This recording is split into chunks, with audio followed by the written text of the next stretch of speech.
Hi guys.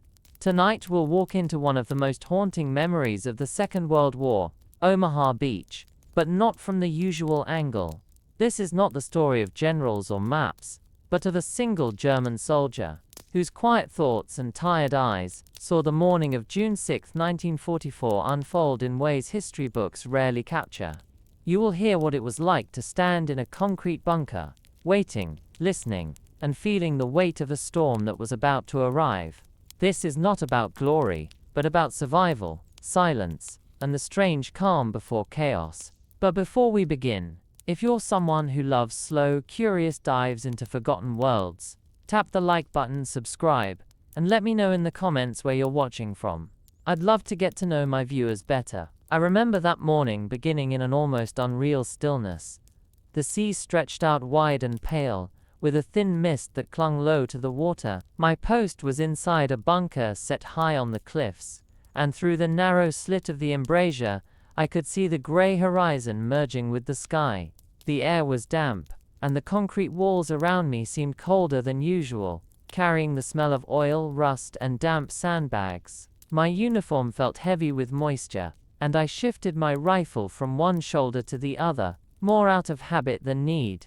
For weeks, whispers of an invasion had been passed along among us. Sometimes the older soldiers would dismiss it as rumors, saying the enemy would never dare to face these beaches head-on. Other times, we would lie awake at night, listening to the drone of distant engines, and wondering if this was the sound of something vast moving in the darkness. That morning, though, the engines were no longer distant. Long before I saw anything, I heard them. A deep, steady hum, as if the earth itself was trembling under the weight of machines. I pressed my ear against the cool edge of the embrasure and closed my eyes, letting the sound sink into me. It was not one ship, not 10, but something beyond counting, something so immense that it filled the sea itself. I swallowed hard, and my mouth felt dry despite the damp air. My comrades muttered to each other in low voices. Some tried to joke, though the words carried no laughter, only tension. One young soldier lit a cigarette, and the tiny flame seemed absurd in the face of what was coming. The smoke curled lazily in the air before being dragged away by the draft in the bunker. As the mist thinned with the rising light, shapes began to form on the horizon. At first they looked like shadows, darker patches on the pale water. But slowly, as the minutes stretched, they grew sharper, multiplied, spread across the line of sight until the sea itself seemed covered with ships. Battleships, destroyers, landing craft, their silhouettes merged into a single moving wall, black against the dim sky. My heart pounded faster. I tried to tell myself this was what we had prepared for, that the fortifications and machine guns were ready, that the beach would defend itself. But inside I felt something different. A strange weight pressing against my chest, a quiet knowledge that no wall of concrete could hold back the tide that was approaching. The officer walked past us, his boots striking the stone floor with clipped certainty. His jaw was tight, his eyes locked on the horizon, but I caught the flicker of unease in his expression. He gave orders, short, sharp, to check ammunition, to hold steady, to wait for the signal. My fingers brushed against the metal box of cartridges at my feet, cool to the touch, each round a reminder of the role I was trapped in. Time stretched painfully slow. Every second seemed to pull longer than the last, as if the world was holding its breath. The distant wall of ships stopped, holding position far beyond the reach of our guns. And then, the first thunder came. A low boom rolled across the water, and then another, and then many, until the air itself shook. The naval bombardment had begun. The walls of the bunker trembled under the impact, dust falling from the ceiling in thin streams. The sound was overwhelming, but within it, my thoughts were strangely clear. I remember thinking, this is it. Whatever comes next, the day has already changed the world forever. And I was only a single man, sitting in a bunker, watching history rise from the sea. The bombardment grew heavier with each passing minute, as though the sea itself had opened its lungs and was roaring against the shore. Inside the bunker, the vibrations ran through the soles of my boots and up into my bones. Dust coated my tongue, and each breath tasted of chalk and smoke. The air was thick with the sharp bite of cordite drifting in from outside, mixed with the damp rot of sandbags that had held back rain for too many months. My ears rang constantly, a high-pitched whistle layered over the thunder of shells landing across the cliffs. I tried to focus on the rhythm of it, to make sense of the chaos by giving it a pattern. A deep boom from the battleships, then the shriek of shells slicing overhead, then the crash against stone and earth, sending fountains of dirt high into the sky. Over and over, relentless, like some monstrous drumbeat, my comrades pressed closer to the walls, their helmets tilted low, their rifles clutched without purpose. We had been told the Atlantic Wall was unbreakable, that these defenses could withstand anything. But under this bombardment, the very ground seemed to shudder with doubt. I caught the eye of the young soldier beside me, the one who had lit the cigarette earlier. His lips moved in what might have been a prayer, or maybe just fragments of thought he could not hold inside. His hands trembled so much the cigarette's ember had burned down to nothing. He tossed it aside and clenched his fists, staring at them as though ashamed of their shaking. Outside the bunker slit, the mist was shredded by smoke. I could no longer see the line of ships, only the flashes of their guns lighting up the horizon. Every flash was followed by a delay, a cruel pause, then the eruption of another impact somewhere along the coast. Sometimes the strikes landed close, the bunker jolting with the shock, my teeth clattering together. Other times the explosions rolled in the distance, dull but endless, a reminder that the entire coastline was under fire, not just us. The officer returned shouting to stay ready, that the enemy would come after the bombardment.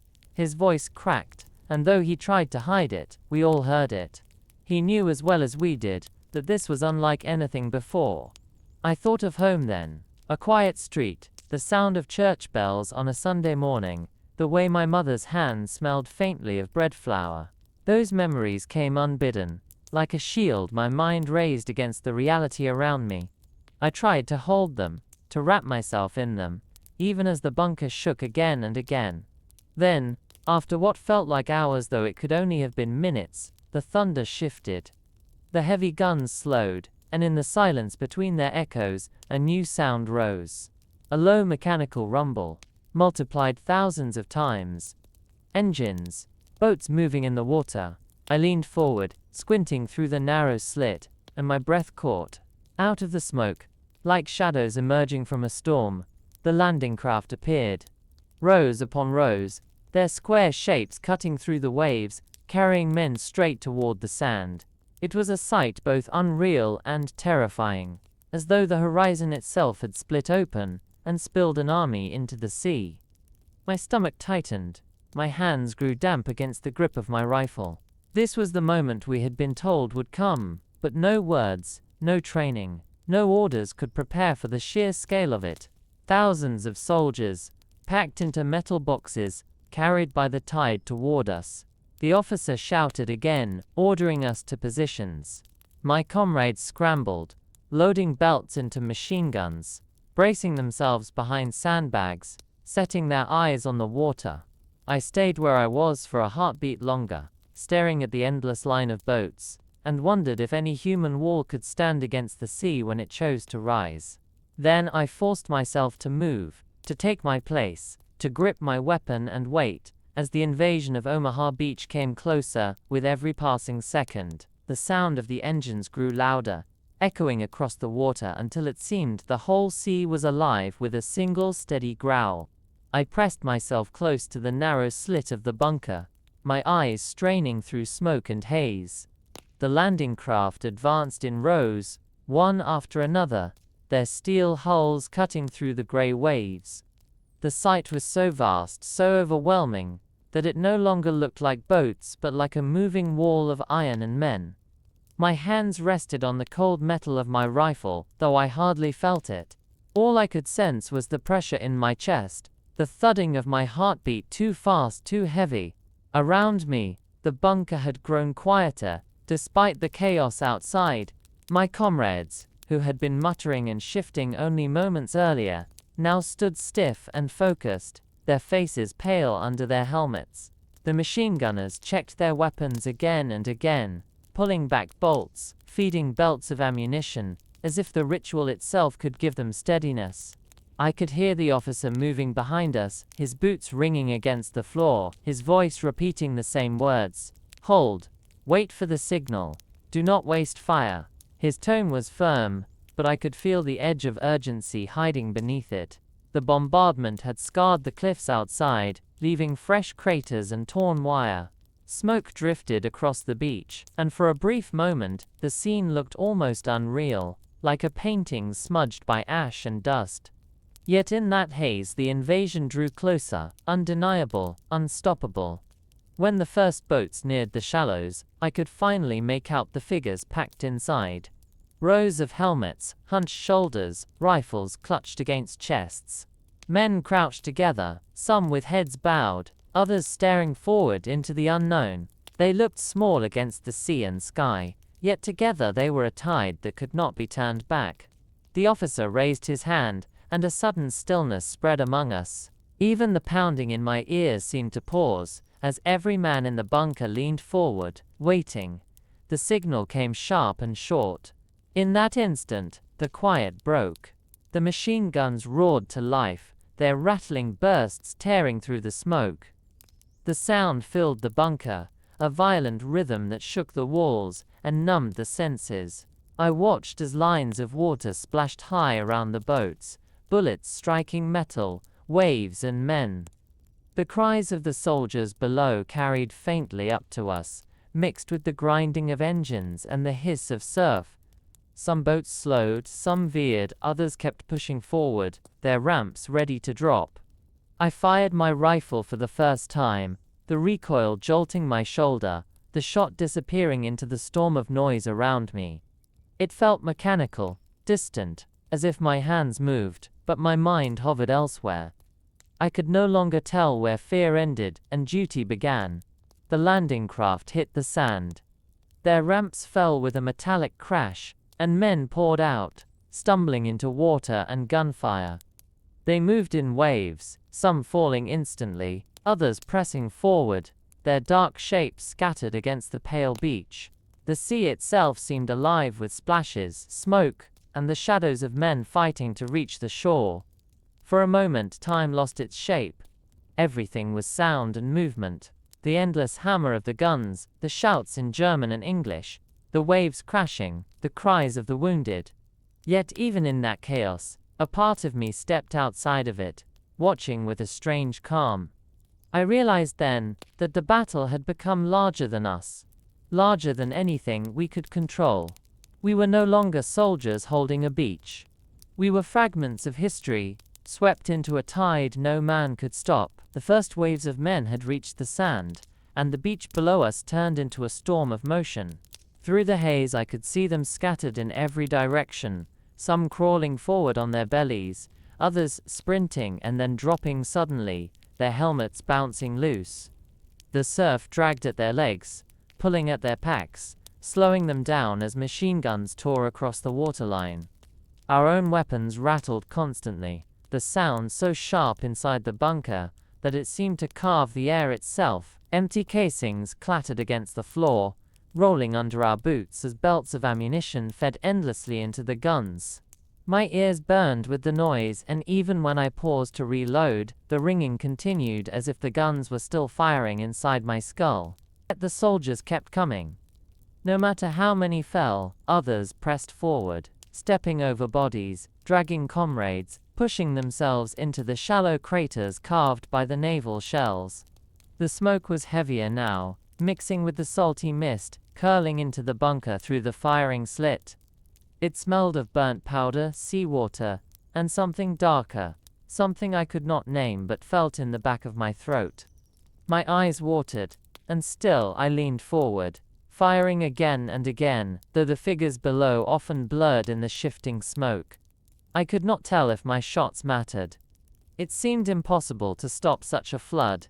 At one point I lowered my rifle, just for a heartbeat, to catch my breath. That was when I noticed the silence inside myself. Around me men shouted, guns roared, explosions shook the cliffs, but within me there was only a quiet thought: this will not end today. The beach stretched wide, and still more boats were landing, their ramps crashing down, spilling more soldiers into the waves. I saw shapes of tanks trying to roll forward, some stuck, some burning, yet behind them came more men.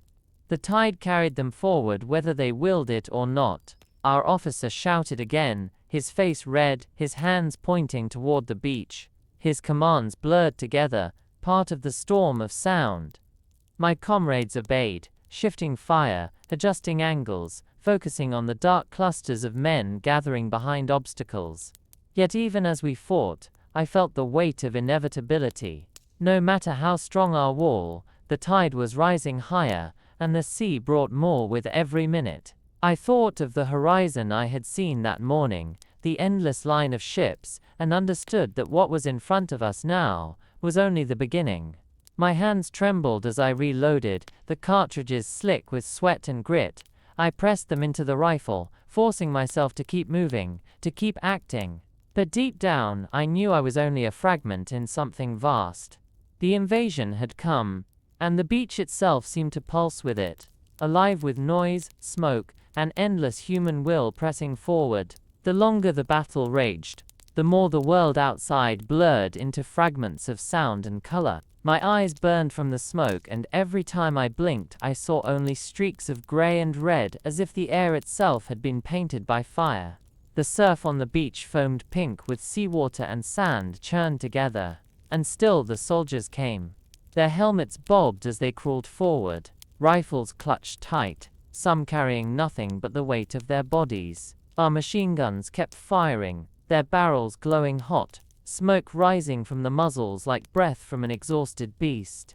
The gunners shouted for more belts, their voices hoarse and cracked, and we passed the boxes with shaking hands. The noise inside the bunker was unbearable, each shot pounding against my skull, yet silence never came. Even when the guns paused for a heartbeat, the thunder of artillery and mortars outside filled the gap instantly. I remember leaning back for a moment, my spine pressed against the cold wall of concrete, trying to catch a breath that did not taste of smoke. My chest ached as though I had been running for hours, though I had barely moved. When I leaned forward again, I saw the beach littered with wreckage. Wooden obstacles shattered by shells, twisted wire half buried in sand, the dark outlines of men lying motionless where the waves reached for them. But between them others still moved. They darted between craters, pressed against obstacles, forcing their way closer, closer.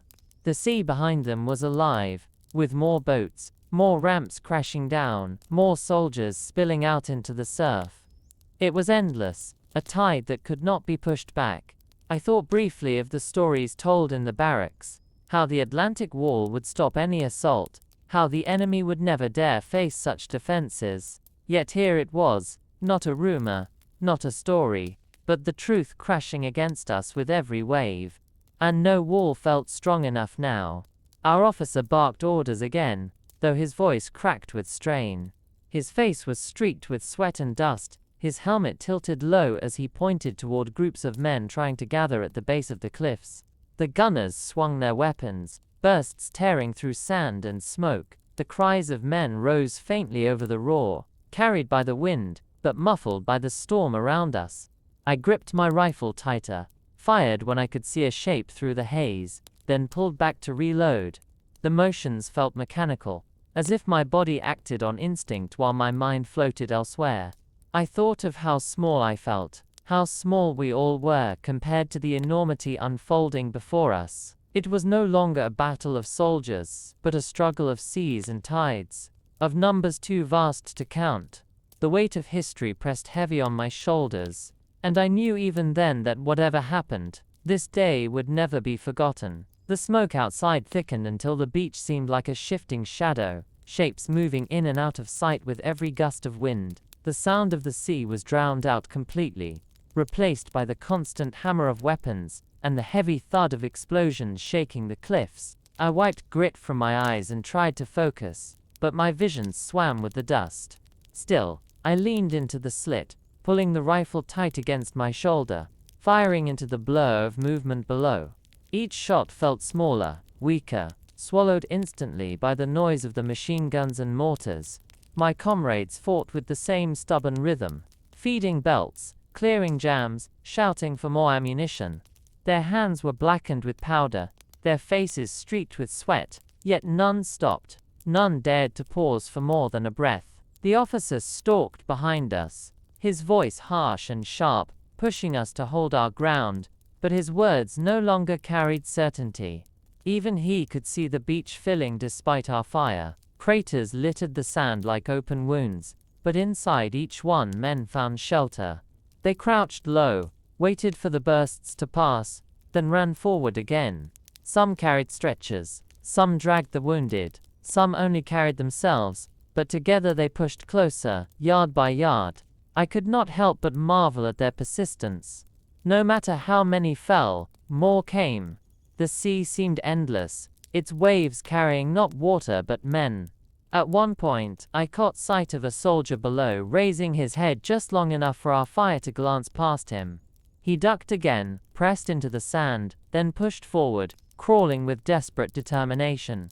That image stayed with me.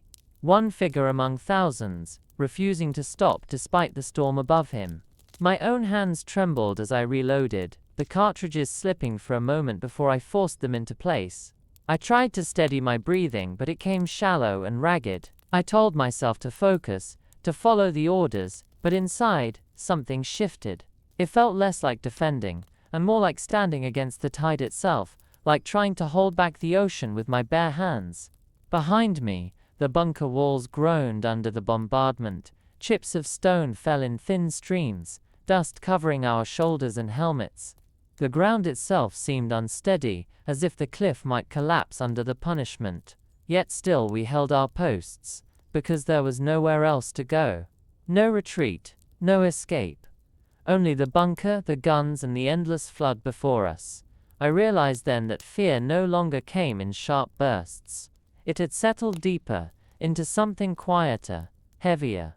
A weight that pressed into my chest and would not leave. As the smoke shifted again, I saw the enemy had reached the base of the beach in greater numbers. They huddled behind steel obstacles, regrouping, preparing for another push. My officer barked again, ordering fire toward that cluster, and the machine guns answered with a brutal rhythm. Yet even as the bursts tore across the sand, I knew it would not be enough. The tide had not slowed. It was only gathering itself for the next surge. The longer I stared down at the beach, the more unreal it all felt. Smoke drifted in heavy curtains, curling around the wreckage of boats, the shattered obstacles, and the scattered bodies that marked the tide's edge. The sound of the guns had become constant, a single endless roar that no longer rose or fell, only pressed into our skulls until silence itself seemed impossible to remember. My ears rang so badly that when one of my comrades shouted beside me, his words came like muffled echoes, barely reaching me through the noise. I nodded anyway, though I had no idea what he had said. The officer crouched behind the gunners, waving his arms sharply, ordering them to sweep the base of the cliffs where groups of men were gathering. The machine guns rattled, spitting their bright arcs into the haze, but the enemy was learning.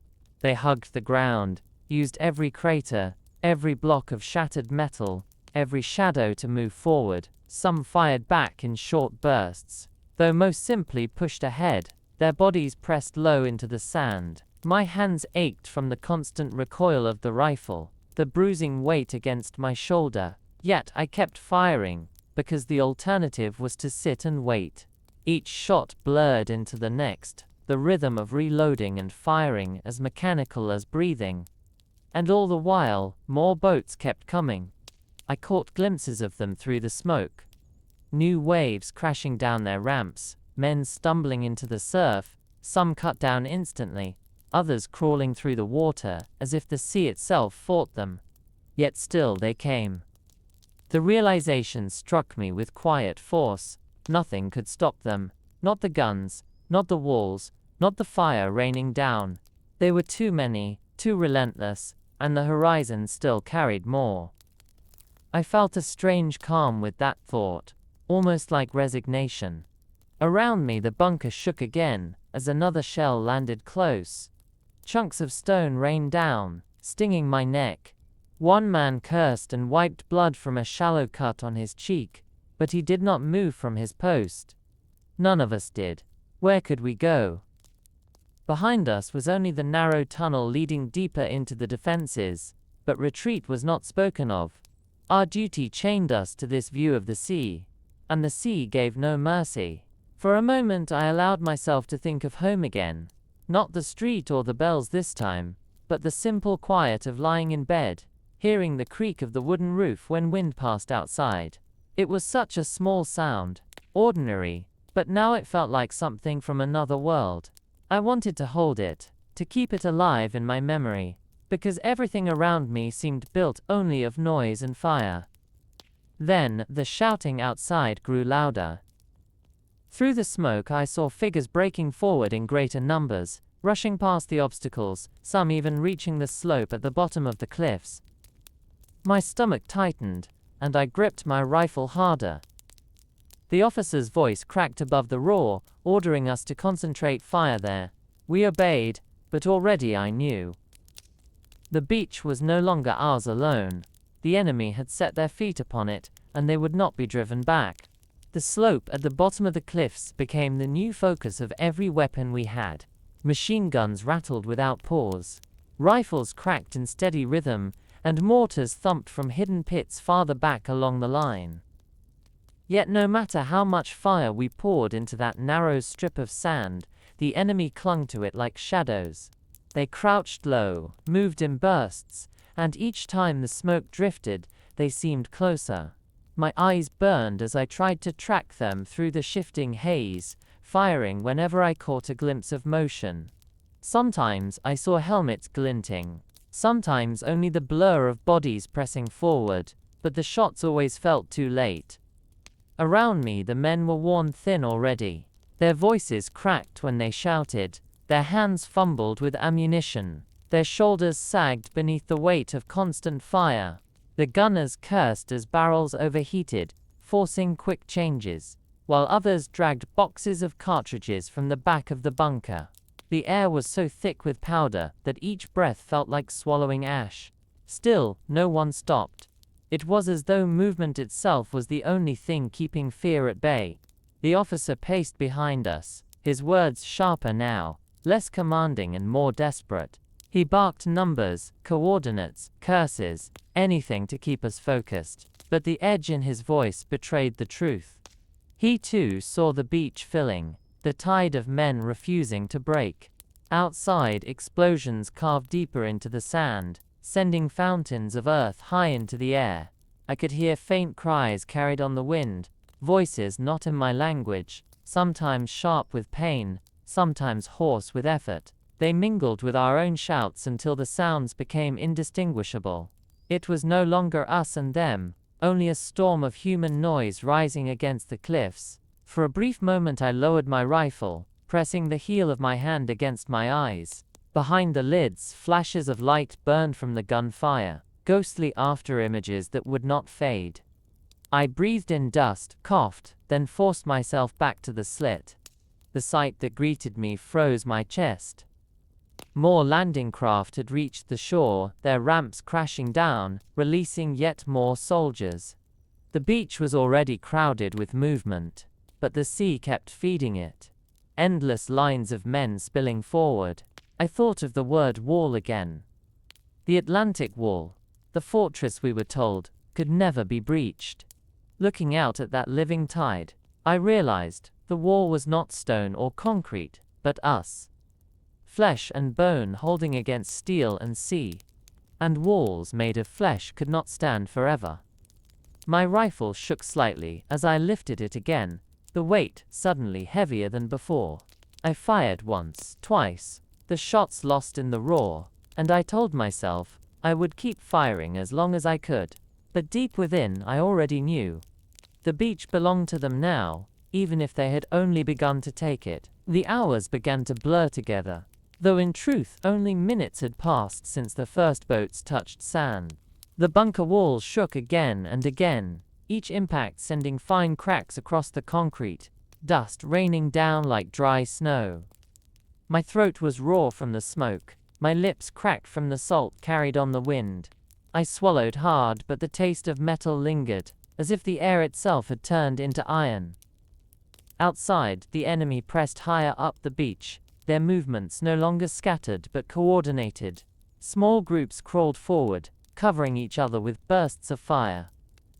I could hear the snap of their bullets striking near the embrasure, tiny sharp sounds lost in the greater roar. One ricocheted against the stone, sparks flashing inches from my cheek. I flinched, then steadied myself, pulling the rifle tight again. My comrades kept to their posts, though exhaustion showed in every gesture. One man's helmet slipped sideways, his hair matted with sweat, but he did not bother to fix it. Another reloaded with trembling hands, dropping cartridges, cursing softly before trying again. The machine gunners shouted for water to cool the barrels, and when none came, they spat onto the hot steel, the hiss lost in the chaos. The officer's voice was hoarse now, his shouts little more than rasping demands. He told us to hold, to keep firing, to remember our duty. Yet I could see the fear in his eyes, the tightness in his jaw as he glanced at the slope below, where the enemy had already gathered in greater numbers than we could push back. The beach was becoming theirs step by step, and nothing we did seemed to slow it. I thought again of the horizon that morning, the endless ships, the way the sea seemed to carry the whole world upon its surface. That memory returned with painful clarity, and I realized we were only at the beginning of something vast. My chest tightened as another shell struck close, the floor beneath me lifting and dropping like the deck of a ship. For a moment I thought the bunker might collapse, but it held, groaning under the strain. We looked at each other in silence then, no words needed. Each man knew what the others felt, that we were standing on borrowed time. I fired again, my shoulder numb now from the recoil. Shapes moved in the haze, shadows pressing closer to the cliffs. I could not tell if they were 20 meters away, or 50. The smoke made everything uncertain, distances collapsing into blur. But I knew they were coming, step by step, no matter what we threw at them. And so I gripped the rifle tighter, braced myself against the stone, and told myself to keep breathing, one breath at a time, as the tide rose higher still.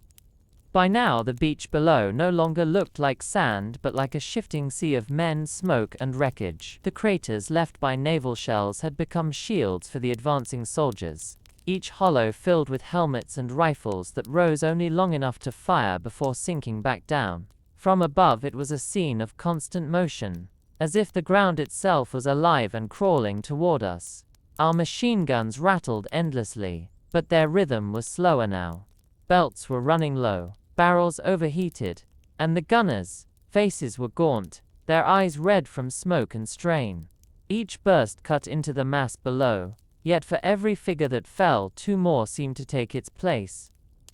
I kept firing my rifle until the stock felt like an extension of my shoulder, my hands blistered from gripping it too long.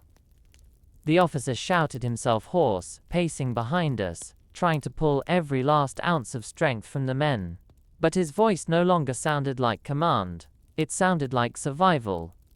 He barked to aim at the obstacles where groups of soldiers hid, then turned to curse the smoke that blinded us, as if the fog itself were the enemy. A comrade beside me whispered a prayer between reloads, his lips moving silently at times, then suddenly louder, as if trying to drown out the roar around him. I watched him cross himself quickly before snapping his rifle up again. The act struck me, not for its faith, but for its desperation. Even the strongest among us sought comfort in something beyond the bunker walls. Another explosion landed close, shaking loose a cascade of dirt from the ceiling. The bunker groaned, its stone shell echoing like a wounded beast. I felt a sharp sting across my cheek where a chip of rock had struck, but I ignored it, focusing on the blur of motion outside. My vision narrowed until the whole world was that slit in the wall, the chaos framed within its edges. I tried to keep track of time, but it slipped from me. The invasion had turned minutes into hours, hours into something endless. The sun was higher now, burning faintly through the haze, turning the smoke into shifting silver. For an instant the beach looked like another planet, unreal, yet filled with human cries and the thunder of guns. And still they came. I thought of how many must already lie motionless on that shore, how many more would follow, and yet the tide never thinned. It rose, step by step, drawn forward by something stronger than fear. I lowered my rifle for just a moment, my arms too heavy to lift, and leaned my head back against the stone. The cold pressed into my skull, and I told myself to breathe, to hold steady. Because as long as I could move, as long as I could fire, I was part of this wall. And though I felt it crumbling, though I knew it could not hold forever, I had no choice but to remain standing, facing the tide that refused to break. The smoke shifted with the wind, revealing more of the beach than before, and what I saw made my stomach tighten. The enemy had pushed past the first obstacles, and now clustered near the base of the cliffs, their movements quicker, more confident. Some carried explosives, others dug into the sand, preparing to clear paths for those behind them. I lifted my rifle and fired, the recoil jolting through me, but it felt like trying to stop a river with pebbles. Around me the machine gunners struggled to keep their weapons alive. One shouted that his barrel was finished, warped by heat, and another dragged a spare from the corner, sweat streaking his face as he worked frantically to replace it. The officer screamed for efficiency, for calm, but his words were swallowed by the roar of incoming shells, each impact closer than the last, the cliff shaking, as if the earth beneath us no longer wished to hold steady. Dust and grit stung my eyes, but I wiped it away and leaned forward again. The enemy were no longer distant shadows. I could see faces now, smeared with salt and dirt, twisted with effort, eyes burning with the same fear and determination I felt myself. They moved with desperation, but also with purpose, as if nothing short of death could halt them. The realization struck hard. We were not fighting men who might break and flee. We were facing men who would keep coming until nothing remained of us. My comrade beside me muttered about ammunition, shaking an empty box with a hollow rattle. The sound cut through me more than any shell. We passed what little we had left, dividing it with nervous hands, each of us counting silently, knowing it would not last long. Still, we fired. Each round precious, each burst from the machine guns a fleeting wall against the tide. The officer's face was pale beneath the grime, his lips thin, eyes darting not only to the beach but also to the dark tunnel behind us. Retreat was not yet ordered, but the thought hung heavy in the air, unspoken.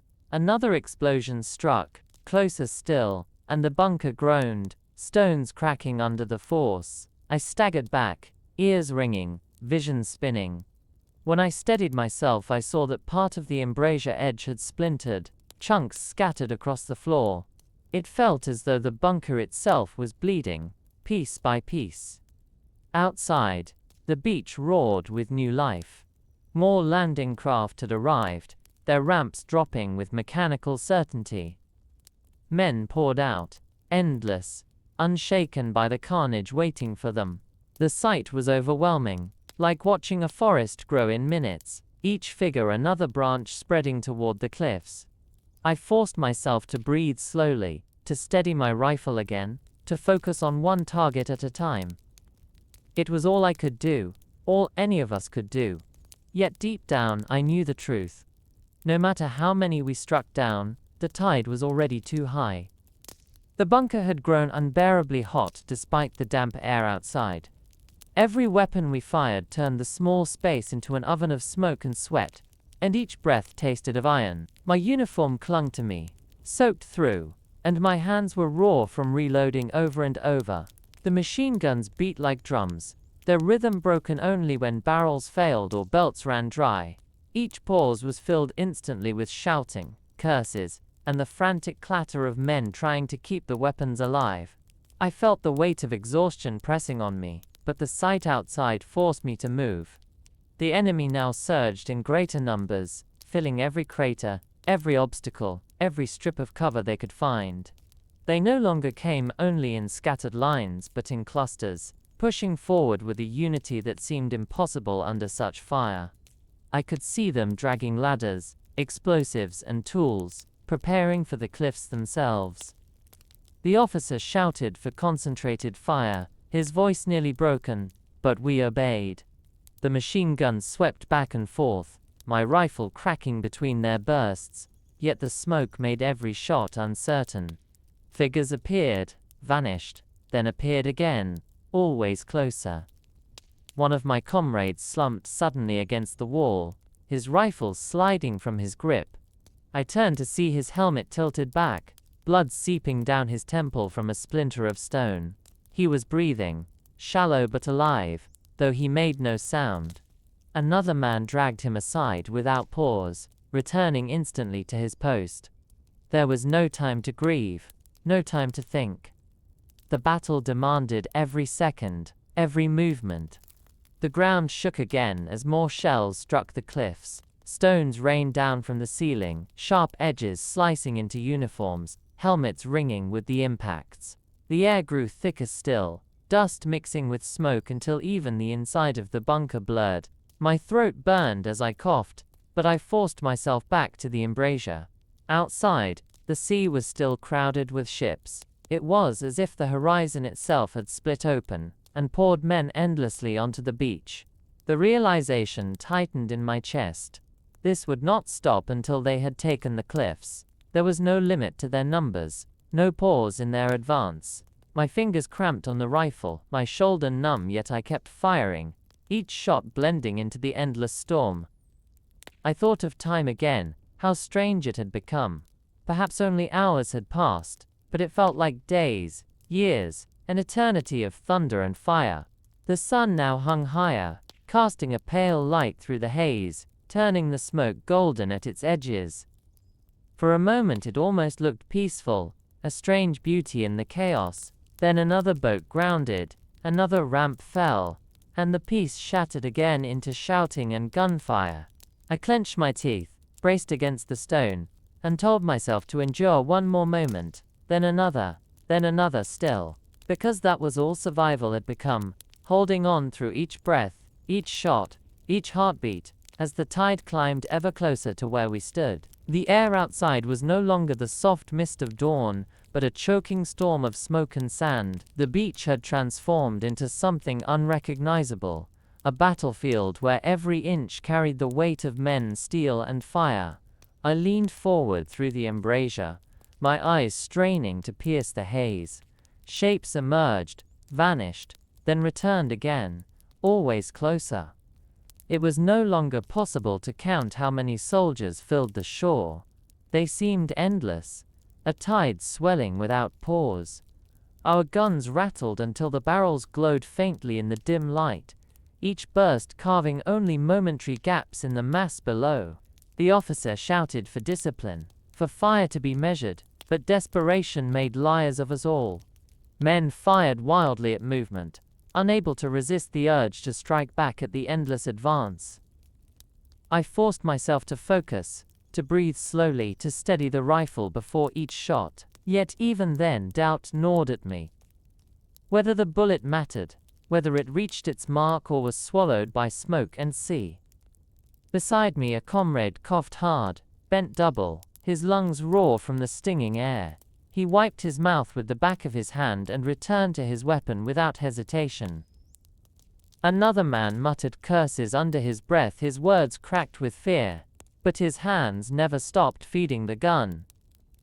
The bunker itself had become a cage of heat, dust, and noise, our bodies trapped inside with no escape. Still we fought, because there was no other choice. Outside, the enemy had reached the base of the cliffs in greater numbers. I could see them clustering behind obstacles, preparing for the climb. Some carried ropes, others small bundles that I knew must be explosives. My stomach twisted at the sight. The officer shouted frantically, ordering us to sweep the slope, to keep them pinned. The machine guns roared again, and the sand erupted with bursts of fire. Yet for every figure that fell, another rose to take its place. The determination of those men was terrifying. They moved with a will that seemed beyond human, as if the sea itself had carried them forward and nothing could send them back. Another shell struck close, shaking the walls so hard that the ceiling cracked, sending a shower of grit into our helmets. My ears rang, my vision blurred, but I held my rifle tight, refusing to let go. I thought of home once more, though the memory was fading under the weight of the moment. The quiet streets, the sound of bells, the warmth of bread, all seemed like fragments of a dream, slipping further away with each burst of gunfire. I wondered if I would ever see them again, or if this bunker would be the last place I knew. Yet even as fear pressed heavy on me, I lifted the rifle again, aimed through the haze and fired. Because survival now was nothing more than that, to fire, to reload, to fire again, as the tide pressed higher against the cliffs. The cliffside echoed with a new sound now. Not only the thunder of guns, but the metallic clink of climbing gear. I strained my ears between bursts of fire and realized the enemy was beginning their ascent. Through the haze I caught glimpses of helmets bobbing near the rocks, figures crouched low as they prepared to climb. My stomach tightened with a cold weight. We had always believed the cliffs were our shield, that no man could scale them under fire, yet here they were, ropes swinging, ladders dragged forward, determination etched into every movement. The officer barked for concentrated fire on the base of the slope. Machine guns turned, rifles cracked, mortars boomed, and the sand below exploded in violent bursts. Still, enough men pressed close, hugging the rock face, shielded by its jagged folds. Some fell, but others clung tighter, inching upward. I fired until my shoulder felt numb, my eyes stinging from smoke and dust. My comrades shouted to one another, their voices hoarse, their faces coated in soot. One man beside me jammed his rifle, cursed violently, then slammed it against the wall before fixing it with shaking hands. Another tore open his last packet of ammunition, his fingers fumbling, eyes wide as he muttered to himself. The bunker walls groaned again under another heavy strike, this one so close the floor lurched beneath us. Chunks of concrete fell, one striking a man's helmet and knocking him sprawling. He rose slowly, dazed but alive, and returned to his post without a word. There was no time for anything else. Outside, the beach was now a landscape of smoke, fire, and relentless movement. More boats arrived, their ramps falling, their men rushing forward into chaos without hesitation. It was as though the sea itself had sworn to deliver them no matter the cost. For a moment I lowered my rifle, pressing my forehead against the cool stone of the embrasure. The sound of climbing below grew louder, ropes scraping, boots striking against rock. I forced myself to look again, and sure enough, figures were already halfway up, their hands gripping tightly, their bodies silhouetted against the smoke. My heart pounded, my breath shallow, as I realized they were closer than ever before. The officer screamed again, his face red with effort, his voice tearing against the storm of noise. We poured fire onto the slope, bursts raining down, rocks shattering, dust billowing into the air. Yet still some climbed, relentless, refusing to fall. I thought then of inevitability, of how tides carved cliffs over centuries, stone giving way to water drop by drop. Perhaps this was no different. Perhaps no wall, no fortress, no soldier could hold against such persistence forever. I swallowed hard, lifted my rifle again, and braced myself for the moment when those climbing figures would reach the top, and the battle would no longer be fought from a distance but face to face. The first helmet appeared above the edge of the slope, just a flicker of movement in the haze. But it froze my breath all the same. For weeks we had told ourselves no one could climb the cliffs under fire, yet now the impossible was happening right before my eyes. I raised my rifle, fired once, twice, and the figure dropped, tumbling back into the smoke. But behind him others were climbing still, their hands gripping ropes, their boots finding holds in the jagged stone. It was like watching shadows rise from the earth, countless and unyielding. The officer barked for grenades, and a man beside me pulled the pins with shaking fingers, tossing them down the slope. Explosions cracked against the rock, dust and smoke billowing upward, fragments of stone raining back into the bunker. For a heartbeat the cliffside cleared, but when the dust settled, more figures were still climbing, their determination as strong as the tide itself. My comrades shouted to one another, the strain clear in their voices. The machine gunners swung their weapons down, bursts of fire spraying across the slope, but the angle was awkward, and too many gaps remained uncovered. My own rifle grew heavier with every shot, my shoulder bruised from recoil, yet I could not stop. Every time a helmet rose above the edge, fear surged through me like ice, forcing me to act. Another explosion shook the ground, the bunker groaning as if it might collapse. I staggered, catching myself against the wall, grit stinging my eyes. When I looked again, 2 enemy soldiers had reached the edge together, dragging themselves over with desperate strength. I fired once, but only one fell. The other rolled forward onto the ground above. The officer screamed, ordering us to stop them before more arrived. Chaos erupted inside the bunker, as some men fired through the embrasure. Others turned toward the entry tunnel, their weapons ready for the fight that might come from behind. The air was thick with dust, sweat, and fear, each breath shallow and burning. My mind felt split between 2 worlds, one focused on the mechanics of survival, the other drifting to thoughts of home, of quiet streets and voices I might never hear again. Yet even as dread pressed into my chest, my hands moved on their own, reloading, firing, reloading again. The truth was clear now. The enemy was no longer just at the beach. They were here, on the cliffs, forcing their way into the stronghold we had trusted for safety. And though we fought with every round we had left, I felt the weight of inevitability pressing closer with every passing second. The battle was no longer distant. It was coming face to face. The moment the first enemy soldier pulled himself fully onto the cliff, time seemed to narrow into a single heartbeat. His figure was blurred by smoke, his uniform torn and wet, but his movements were sharp, quick, determined. He ducked low, rifle in hand, scanning for cover. I fired instinctively, the shot echoing inside the bunker, and the figure crumpled. Yet no relief came, because behind him more were climbing, their helmets bobbing just below the edge. The officer shouted frantically, ordering us to throw everything we had at the slope. Grenades arced through the air, rolling down the rocks, explosions bursting with sharp cracks that sent clouds of dust and stone skyward. The slope shuddered with the blasts, and some climbers fell, ropes twisting, bodies vanishing into the haze below, but just as many held firm, clinging tighter, pushing upward through the chaos. The machine gunners were nearly spent, their belts running thin. One shouted that he was down to his last box, his voice hoarse from smoke. The other cursed loudly as his weapon jammed, sweat dripping into his eyes as he worked to clear it. The officer's face was pale now, streaked with dust, his jaw clenched in something between fury and despair. I reloaded with trembling hands, the cartridges slippery from sweat.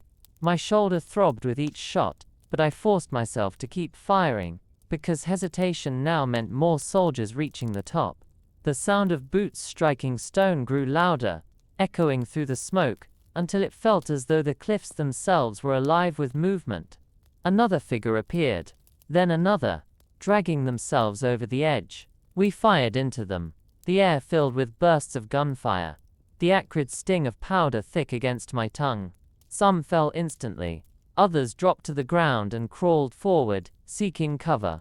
The fight was no longer distant, it was at our doorstep. My mind flashed again to home, unbidden. The warmth of a kitchen, the smell of bread, the quiet sound of rain on a roof. The memory felt so far away that it almost hurt to hold, like a dream slipping from my grasp. I forced myself back into the moment, my breathing ragged, my chest tight. The bunker shook violently, as another shell struck nearby, the ceiling raining down grit in heavy sheets. One comrade cried out, clutching his leg where stone had torn through flesh, but another dragged him aside without hesitation, returning instantly to the embrasure. There was no time for anything else. Outside, the tide rose higher still, more figures reaching the top, their determination endless. My hands trembled as I raised the rifle again, knowing with certainty now that no wall could hold forever. The battle had come to us, and all we could do was fight each moment as it arrived, breath by breath, shot by shot, against the inevitable weight pressing in from the sea. The cliff's edge was no longer a line of stone, but a doorway through which the enemy poured. First one, then two, then more pulled themselves onto the ground above, their helmets bobbing in the smoke, their rifles flashing as they fired blindly toward our positions. We answered with everything we had, the bunker rattling with the crack of rifles and the thunder of machine guns, but it felt like scooping water with bare hands. Every gap we made was filled instantly. My comrade beside me shouted, his voice hoarse, pointing toward the slope where still more climbed, their ropes swaying like dark vines. I fired into them, each shot sending one figure tumbling back, yet the ropes never emptied. More hands, more helmets, more boots appeared. The officer ran back and forth, his orders broken by coughs, his face streaked with dirt and sweat. He called for grenades again, but the supply was thinning, and what we had left was used sparingly, tossed down the slope in bursts of smoke and flame. The bunker shook as another shell struck nearby, dust choking us, vision narrowing until the world was nothing but flashes of light through haze. My lungs burned, my eyes watered, but I pressed forward again, rifle braced, firing at shapes that seemed closer with every breath. The ground outside was alive with movement, crawling figures darting between rocks, pressing against the slope, clawing their way upward. My hands trembled with exhaustion. Every reload felt slower, my fingers fumbling over the cartridges, my mind heavy with the weight of hours that refused to end. The men around me looked the same, their faces gray with dust, eyes glassy with strain, lips moving silently when words no longer formed. Yet still we fired, still we held, because stopping meant surrender to the tide.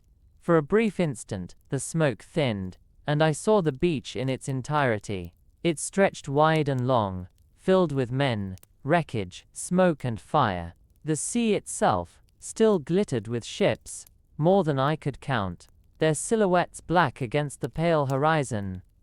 It struck me then how vast this was, how small we truly were, specks clinging to stone while the world shifted around us.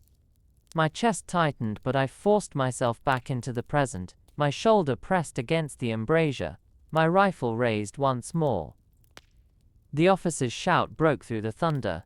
They were at the edge again, more than before, crawling over the lip of the cliff. I fired until the rifle clicked empty, then reloaded with shaking hands, my breath ragged, my vision swimming. The truth settled heavier than the dust on my skin. The tide had reached us, and no matter how much we fought, the storm would not turn back. The first enemy soldiers who managed to crawl fully onto the cliff did not hesitate. They threw themselves flat against the ground, rifles raised, firing in sharp bursts toward our position. The sound of bullets striking stone was like hammers pounding inches from my head, shards of rock splintering into the bunker with every hit. I dropped low, reloading quickly, my hands slick with sweat, then rose again to fire back through the slit. One figure fell, rolling awkwardly, but two more followed behind him, crawling forward with a determination that felt endless. The officer barked for concentrated fire, his voice ragged but urgent. The machine guns swept across the cliff's edge, the barrels glowing faintly in the dim light, the bursts cutting through smoke and grit. The air inside the bunker was stifling now, every breath heavy with dust, sweat and powder. My comrades looked like shadows themselves, their faces gray, their helmets blackened, their movements mechanical. No one spoke unless it was to shout for ammunition, or to warn of another figure climbing over the edge. I found myself counting each shot, each moment between reloads, as if rhythm alone could keep me steady. but the noise outside shattered any illusion of order. Explosions ripped into the slope, smoke swirled, cries carried on the wind, and through it all the climbing never stopped. My heart pounded so hard it felt like another drumbeat against the bunker walls. A grenade burst close, and the shockwave knocked me backward, my ears ringing, my vision flashing white. When I blinked the haze away, I saw one of my comrades slumped motionless, his weapon fallen from his grip. Another soldier dragged him aside quickly, not pausing to check if he was alive. There was simply no time. The officer's commands came sharper now, his eyes darting constantly to the dark tunnel behind us. The thought of retreat was in the air, though he never said it. For now, we fought on. Figures rose again at the cliff's edge, crawling forward with rifles flashing. I fired until the stock bruised deeper into my shoulder, until my breath came in ragged bursts, until the act itself felt endless. Yet no matter how many fell, the tide never thinned. It was then that a strange calm settled over me. I realized that the outcome had already been written the moment the first boats touched the sand. What we were doing now was not stopping them but delaying them, buying minutes at a cost we could not count. I clenched my teeth, raised my rifle again, and told myself I would hold until my last cartridge was gone.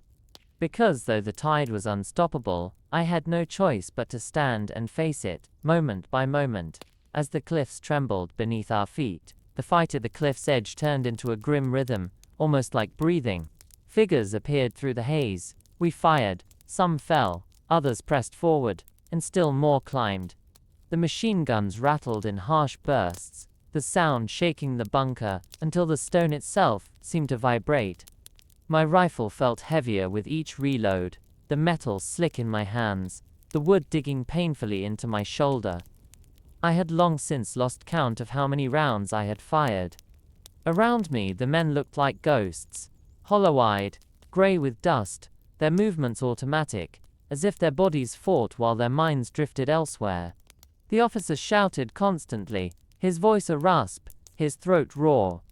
His words were less about command now, and more about sheer survival, urging us to hold just a little longer, to fire just a little more. His eyes betrayed him though. They flicked to the tunnel behind us again and again, as if he knew the moment of retreat was creeping closer.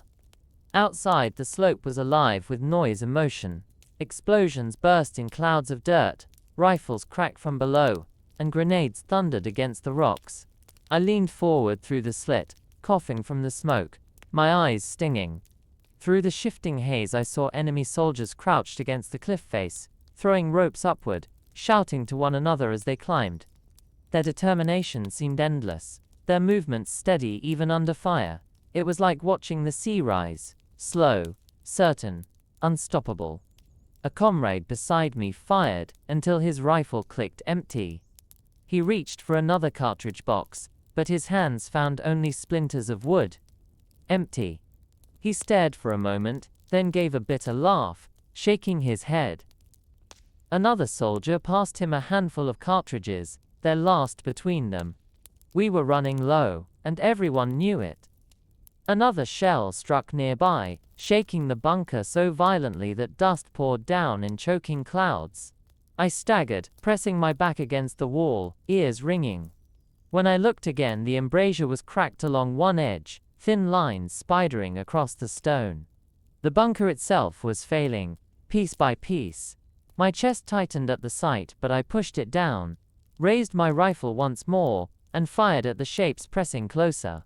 Some fell back, but more reached the top, crawling forward with rifles flashing. One threw himself flat and began firing toward us, bullets snapping against stone, sparks scattering inches away. I ducked instinctively, my breath sharp and ragged. The truth pressed harder with each moment. The tide was not just rising, it was breaking over us. And though I fought with every breath left in me, I felt the weight of inevitability settling like the dust upon my skin. The moment the first enemy soldier crawled fully into view inside the perimeter of our position, everything changed. Until then, the fight had been waged through distance, through smoke and stone, but now the battle had crossed that invisible line. He rolled forward, hugging the ground, firing quick bursts toward our embrasure. Sparks flew as bullets struck the concrete, shards of stone slicing into my cheek. I flinched, then forced myself to rise, returning fire until the figure went still. Yet even as he fell, another appeared, then another, their helmets bobbing as they crawled into cover. The officer shouted furiously, his voice cracking, urging us to hold the edge no matter the cost. We obeyed, though our ammunition was running thin, every shot feeling more precious than the last. My comrade beside me cursed softly, shaking an empty box before tossing it aside. He reached for the last cartridges in his pouch, his hands trembling, his eyes hollow. The machine guns sputtered, their belts nearly gone, the gunners shouting for more that no one could give. Still, they fired what they had left, the barrels glowing faintly, smoke curling upward. Outside, the slope roared with noise. Explosions burst against the rock. Grenades rolled into cracks. Soldiers shouted in strange accents, their voices cutting through the storm. The air was filled with echoes, a chorus of human desperation. I leaned forward, my rifle tight against my shoulder, firing until the stock bruised deeper into my flesh. Each shot blurred into the next, my vision narrowing to the shapes crawling nearer. Some fell instantly, others pressed forward, their movements relentless. The officer's face was drawn and pale, his eyes sharp with something between rage and fear. He paced behind us like a trapped animal, glancing toward the tunnel again and again. The thought of retreat weighed on him, though he would not yet speak it. Another shell struck close, the bunker rocking violently. Chunks of stone fell from the ceiling, one striking a man across the arm. He hissed in pain but kept firing, his sleeve torn and bloody. None of us could afford to stop. My breath came ragged, my chest tight, each inhale filled with smoke and dust. The world outside was unrecognizable now, the beach buried in haze, the cliffs alive with crawling figures, the sea still glittering with ships feeding the endless tide.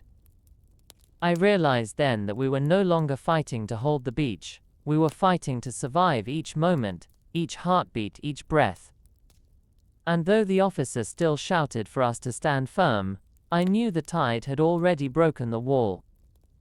All we could do now was fight in the fragments that remained, holding until the inevitable swallowed us whole. The ground outside shook with constant impacts, and each one felt closer than the last. Dust poured from the ceiling in thin streams, coating our hair, our uniforms, even our weapons.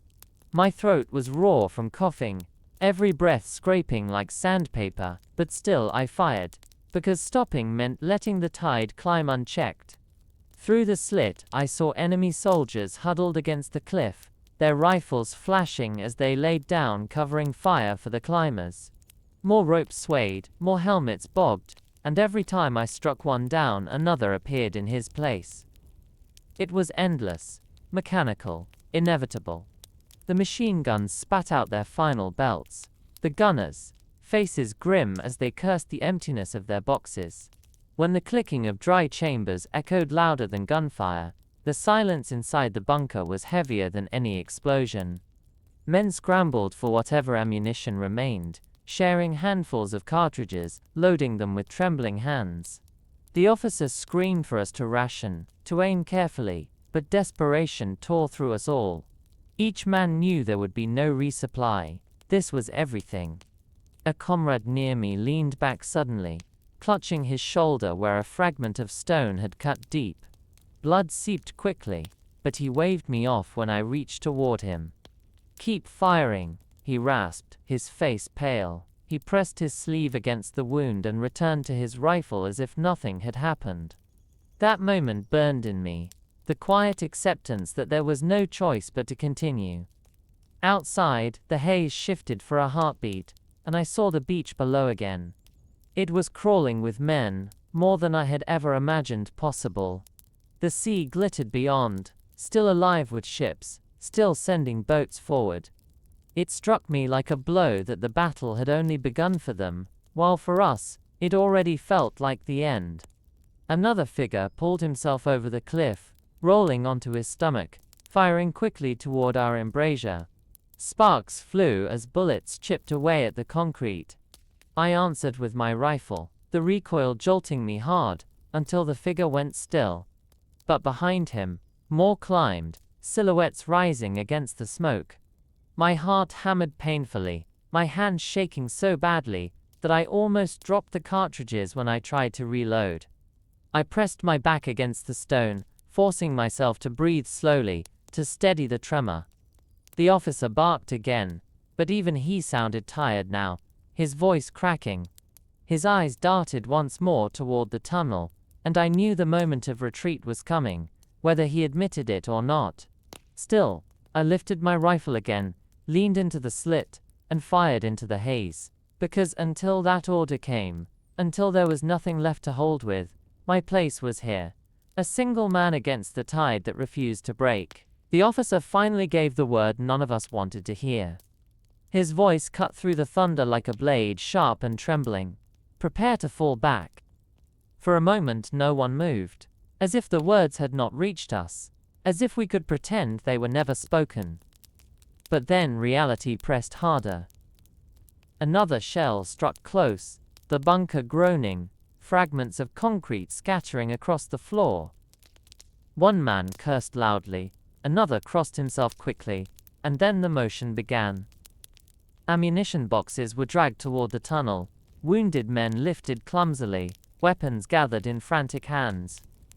I hesitated by the embrasure, my rifle still braced, my eyes fixed on the slope outside. Figures were still climbing, more than before, their helmets flashing in the smoky light. Some were nearly at the top, their hands clutching the edge, their rifles slung across their backs as they pulled themselves upward. Every part of me screamed to keep firing, to hold just a little longer, but the officer's order weighed heavier than my fear. I turned reluctantly, my legs stiff from hours of strain, my ears still ringing from the endless thunder. The tunnel behind us was narrow and dark, lined with damp stone and sagging timbers. The men ahead moved quickly, their boots striking hard, their shadows flickering in the faint lamplight. I followed, glancing back once more through the slit. The beach was a storm of smoke and fire, alive with movement. I knew then we were leaving it behind, not as victors, not even as defenders, but as survivors clinging to time. The air inside the tunnel was damp and close, the smell of earth stronger than the reek of powder. My breath echoed against the stone, louder than I expected, ragged and sharp. Voices bounced off the walls, hurried commands, muttered prayers, the groans of the wounded. The officer pressed us forward, his face pale, his eyes fixed ahead. There was no talk of regrouping on the beach, no thought of turning back. Only the cliffs, the tunnels, the deeper lines of defense remained. Yet even as we retreated, the sound of battle followed us. Explosions shook the earth, dust drifting from the ceiling. The rumble of boots and voices behind the enemy line carried faintly through the stone, a reminder that they were climbing even now, pushing ever closer. My chest tightened with each step, my rifle clutched so tightly that my knuckles ached. I told myself we had only moved back, that the fight was not lost, but inside I knew. The tide had already broken the wall. What lay ahead was not defense, but delay, and all we could do was hold until the cliffs themselves gave way. The tunnel stretched on, damp and narrow, our footsteps echoing like distant drums. The air grew heavier with each step, thick with earth, and the faint stench of mold. Lanterns hung at intervals along the walls, their light dim and flickering, casting long shadows that danced across helmets and rifles. My breath rasped in my throat, still burning from the smoke outside, but I forced my legs forward, following the line of men deeper into the cliffs. Behind us the thunder of battle did not fade. It pressed through the stone, muffled yet constant, a reminder that the sea of soldiers was climbing ever higher. My ears rang with the memory of gunfire, each echo inside the tunnel blending with the roar outside. The officer pushed us hard, shouting for us to move quickly, to prepare new positions farther in. His voice was sharp, but I caught the crack beneath it, the strain of a man who knew we were not retreating to regroup, but only to delay the inevitable. We passed wounded men along the way, dragged by comrades, their faces gray with pain. Some groaned softly, others stared in silence, their eyes distant, already beyond the tunnel walls. I looked at them quickly, then looked away. There was no space for pity here, only the narrow path forward. At last the tunnel widened into another chamber, its walls braced with thick beams, its floor littered with boxes of ammunition and supplies. The men spread quickly, claiming firing slits, preparing weapons, setting the next line of defense. I found my place near a narrow opening, smaller than the embrasure I had left behind, and settled my rifle across the stone. My hands shook as I reloaded, not from fear alone but from exhaustion that had seeped into every bone. I stared out into the haze beyond, though little could be seen. Smoke drifted against the cliffside, the sea hidden behind its curtain, yet faint movement flickered within it. They were coming. There was no pause, no rest between battles. The tide that had broken the first wall was already pressing against the second. The officer barked commands again, ordering us to hold steady, to fire only when the shapes were clear. His face was pale in the lantern light, his lips tight, but his eyes still burned with a strange resolve. Perhaps it was duty, perhaps only desperation, but it held us all in place. My heart pounded as I leaned into the slit, waiting for the storm to reveal itself once more. I knew we had little left to give, yet I also knew there was no choice. The tide was rising through the cliffs, and we were the last stones left in its path. The chamber hummed with a tense silence, broken only by the rasp of breathing and the faint clatter of rifles being prepared. Each man moved with the stiffness of exhaustion, yet none dared to stop. The officer paced behind us, his boots striking sharply against the stone, his voice repeating the same order. "Hold! Wait! Do not waste a single round!" His words sank heavily into us, for we all knew how little ammunition remained.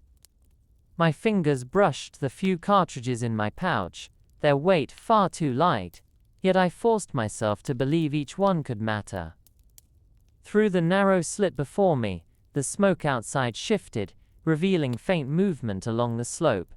Dark shapes flickered, crawling shadows pressing closer, their helmets glinting briefly in the pale light.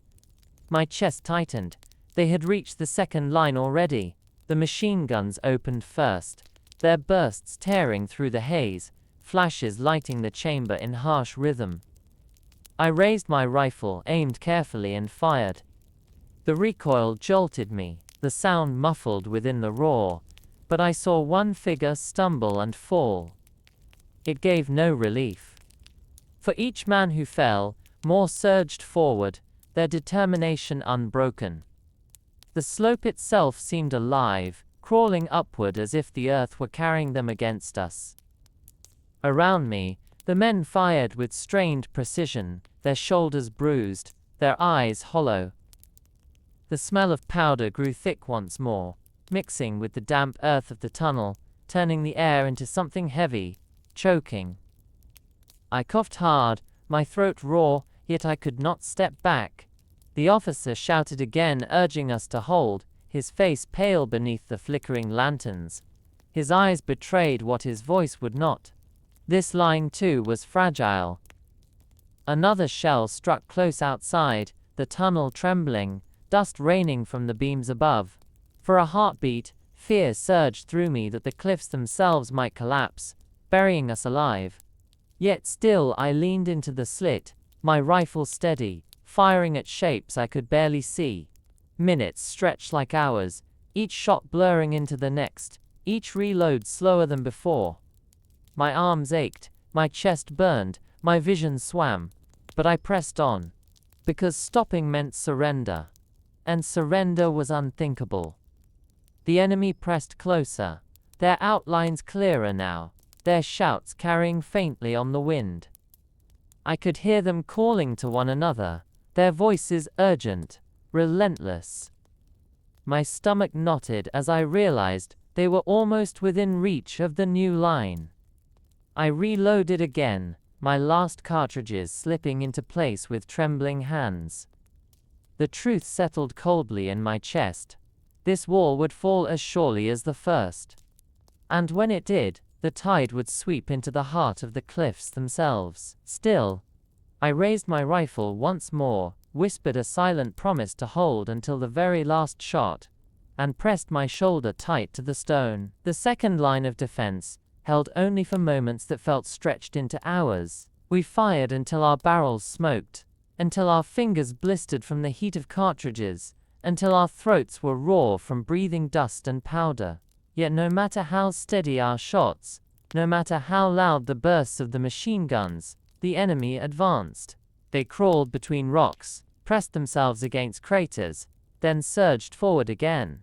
Their shadows thickened in the haze, until the slope seemed covered with movement. The officer shouted constantly, his voice ragged, his eyes burning with the last embers of command. He moved behind us like a man, trying to hold a crumbling wall with his bare hands, urging us to fire slower, to aim carefully, to make each round count. But desperation outweighed discipline. Some fired as soon as a shape appeared, fear pulling the trigger faster than thought. My own hands trembled as I reloaded, the cartridges slipping once, nearly falling. I caught them, shoved them into place, and pressed my cheek against the cold stone of the slit. Outside, the smoke shifted enough for me to see them more clearly. Soldiers climbing higher, dragging ropes, shouting to each other over the thunder. One carried a small bundle. Explosives, tucked tight against his chest. My stomach clenched. I fired quickly, the figure dropping, but already another was behind him, carrying the same weight, pressing upward with relentless will. The machine gunners cursed as their belts ran out, one shouting that he had nothing left. Another tore open his last box, feeding the belt with shaking hands, his eyes wide, his jaw clenched in fury. When the gun roared again, I felt relief, though it was brief, for I knew soon even that sound would fade. The tunnel shook violently as another shell struck close, dust cascading from the beams above. The air filled with choking clouds, men coughing, blinking grit from their eyes, yet none left their posts. One soldier, his arm bleeding from a cut, simply wrapped his sleeve tight around it and kept firing, his jaw set. In that moment I realized we were no longer fighting for victory, or even for the beach. We were fighting only to hold each breath, each heartbeat, one after another. The officer's eyes flicked to the tunnel behind us again, and I felt the weight of what was coming. Another retreat, another line, each weaker than the last. My chest tightened with dread, but I lifted my rifle once more. Through the haze I saw the enemy now within meters, their helmets clear, their movements certain. The tide had reached the second wall, and it would not stop. I fired, bracing myself against the stone, and whispered silently to myself, one more shot, then another, until nothing remained to give. The second wall cracked the way the first had, not in a single moment but in a slow grinding collapse that we could all feel before it came. The enemy pressed closer, their figures rising through the smoke like shadows refusing to be scattered. Our rifles answered, our last cartridges burning quickly, but the tide no longer paused. They were at the edge, firing into the embrasures, bullets sparking against stone, fragments stinging our faces. One man beside me jerked suddenly, his helmet snapping back as he collapsed, his rifle clattering to the floor. Another dragged him away without a word, stepping over the body as if silence was the only respect left to give. The officer shouted again, his voice breaking, calling for us to hold as if the word itself could build walls stronger than stone. But the look in his eyes told the truth. He knew, as we all did, that the line was gone. My rifle clicked empty. I reached for cartridges, but my pouch was bare. A cold weight sank into me as I fumbled through the dust, my hands grasping at nothing. I turned to a comrade, and he pressed 2 rounds into my palm. His last. I loaded them slowly, carefully, as though ritual alone could steady my trembling hands. Outside, the slope roared with gunfire and shouting. Enemy soldiers threw themselves against the cliff, some falling, more climbing. Their helmets gleamed faintly in the haze, their rifles flashing. They were within meters now, their faces visible, twisted with determination. I fired once, the recoil bruising deeper into my shoulder. One figure fell. I fired again, but the smoke swallowed the shot. The chamber echoed with the final bursts of the machine guns, the gunners screaming as their belts ran dry. Then came the silence. Not true silence, but the absence of our fire, replaced instantly by the thunder of theirs. Bullets snapped into the walls, sparks scattering, the air alive with the hiss of stone breaking apart. The officer gave the order at last. Fall back. His voice was hoarse, heavy and final.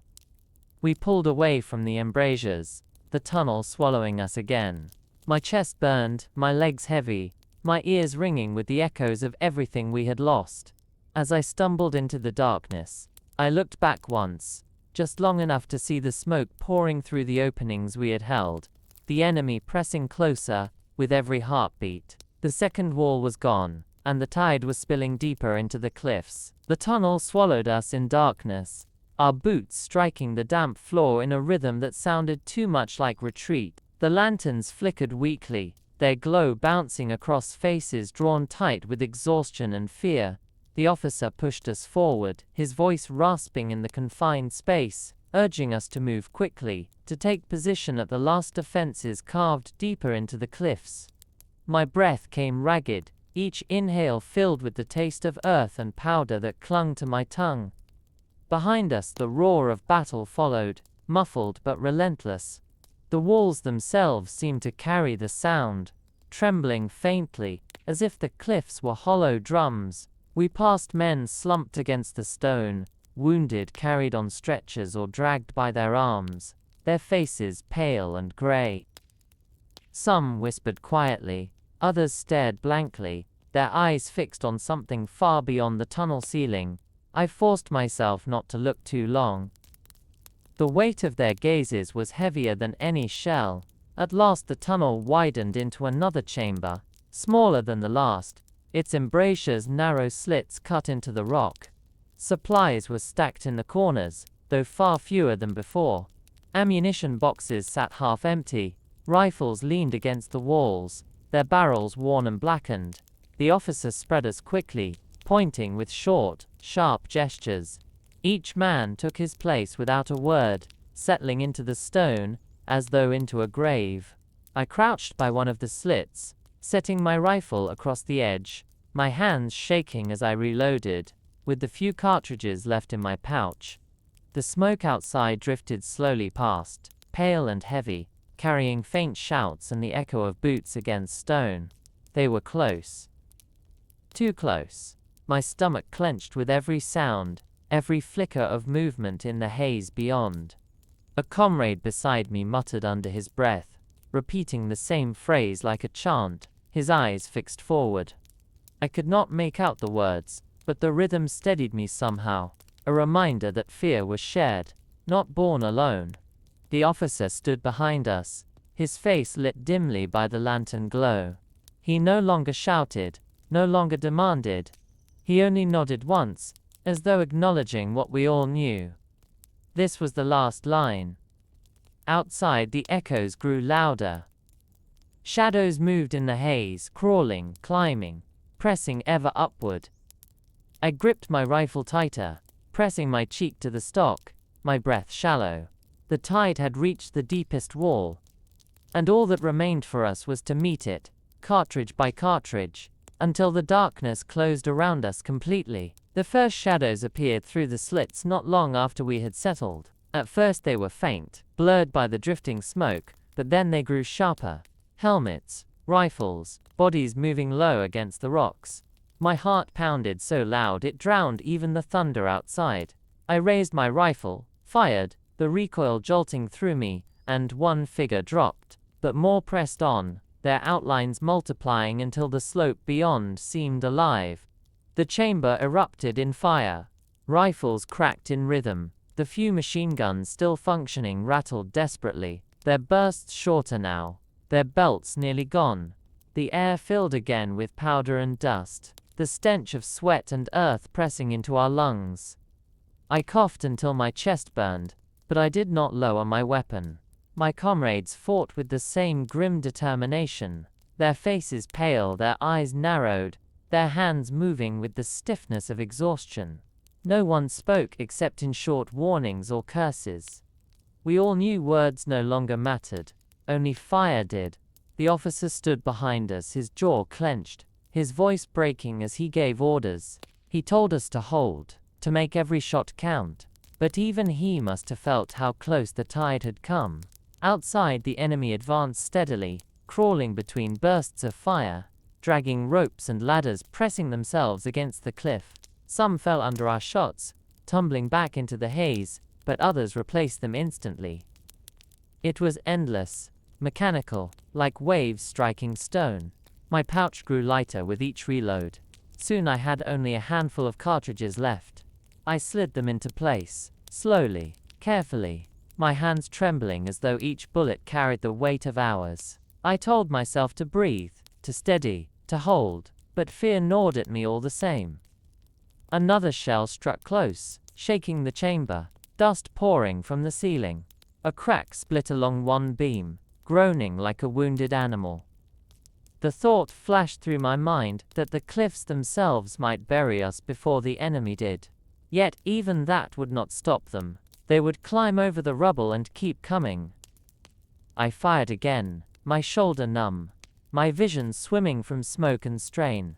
The shapes outside were closer now, their shouts clearer, their determination unbroken.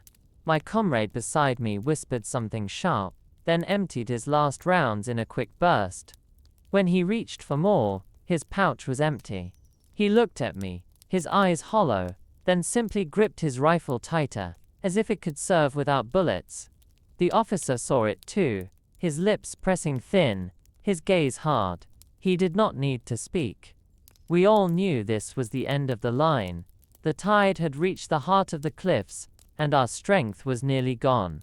Still, I raised my rifle once more, whispering to myself that I would fire, until the very last cartridge was spent. The chamber felt smaller with every passing minute, the walls pressing inward as though the cliffs themselves were closing around us.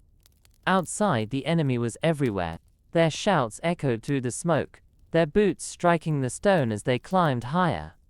I raised my rifle again, fired, and saw one silhouette fall back, but another instantly replaced him. It was as though the sea had found legs and hands, and refused to stop its climb. The machine guns sputtered one last time, their belts finally empty, their barrels glowing red before falling silent. The sudden absence of their roar was terrifying, leaving only the crack of rifles and a hammer of explosions. My pouch was nearly empty too. I counted 3 cartridges left, each one heavier in my mind than all the boxes we had carried at dawn. Around me, men fought with the same desperate rhythm, each reload slower, each breath sharper. A comrade beside me dropped his rifle when the bolt jammed. Instead of fixing it, he drew a pistol, firing wildly through the slit, his teeth clenched, his hands shaking. Another soldier leaned against the wall, his chest heaving, his ammunition gone. He stared out at the smoke with hollow eyes, as if waiting for the tide to sweep him away. The officer stood rigid at the center, his face pale, his jaw set like stone. He no longer shouted, no longer demanded. He simply nodded once at each of us, a silent acknowledgement of what remained. His hand brushed the pistol at his side, though he did not draw it yet. The chamber shook violently as another shell struck close, beams groaning, dust choking the air. I coughed hard, my lungs burning, but I forced myself back to the slit. The enemy was close now, their helmets clear, their rifles flashing in bursts that struck sparks against our walls. I fired my last cartridges, each shot jolting through me like a final heartbeat. One fell, another staggered, but the tide pressed closer. When the last round clicked empty, a hollow silence filled my chest. My rifle was nothing but weight now. I set it down slowly, my hands trembling, my breath shallow. Around me, others reached the same point. Empty pouches, empty rifles, only the sound of boots and shouts growing louder outside. The officer at last spoke, his voice steady despite the storm. "Prepare yourselves," he said quietly. "No more orders, no more promises of holding. Just that." I gripped my rifle anyway, though it carried no rounds, because it was all I had left. And as the enemy's shadows stretched across the smoke, I felt the last line breaking, the tide spilling into the chamber where we stood. The last chamber filled with echoes. The sound of boots on stone, the shouts of men outside, the crash of explosions shaking the cliff above us. I stood at my slit with an empty rifle, its weight useless in my hands, my breath ragged and shallow. Around me the others were the same, faces gray with dust, eyes hollow from exhaustion, their weapons little more than sticks now. A silence settled among us, not the silence of peace but of resignation, as if every man understood the ending without it needing to be spoken. The officer stood in the center, his back straight despite the trembling earth, his pistol finally drawn but lowered at his side. He looked at each of us in turn, his eyes heavy, then gave a single nod. No speech, no command, just acknowledgement. Outside, the smoke parted briefly, and I saw them clearly for the first time, rows of soldiers climbing, their uniforms torn, their faces hard with determination. They shouted to each other, their voices carrying into the chamber, like the tide itself calling out. The beach that had seemed so distant in the morning was now inside our walls. The tide had reached us fully. My chest tightened as I thought of home. Not of war, not of duty, but of the smallest things. The smell of bread from my mother's kitchen, the creak of a wooden roof in the rain, the quiet street where I once walked without fear. The memories were fragile, yet they glowed in my mind brighter than the lanterns flickering weakly on the walls. I clung to them, because they were all I had left. A crash shook the chamber as a grenade exploded near the entrance, smoke pouring through the tunnel. Shouts followed, closer now, louder, until they were almost upon us. My comrades shifted uneasily, gripping their empty rifles, their knives, even stones, anything left to hold. I felt my own hands tighten around the useless wood of my weapon, the bruises on my shoulder throbbing like old wounds. The officer raised his pistol, his arm steady, his eyes cold. We all knew this was the end. The shadows of the enemy grew across the smoke, their rifles flashing, their boots striking hard. The air filled with their voices, their presence pressing into the chamber like a flood. I closed my eyes for a moment, breathing deeply, holding on to the memory of quiet bells on a Sunday morning. Then I opened them, gripped my rifle one last time, and faced the storm as it broke through the final wall.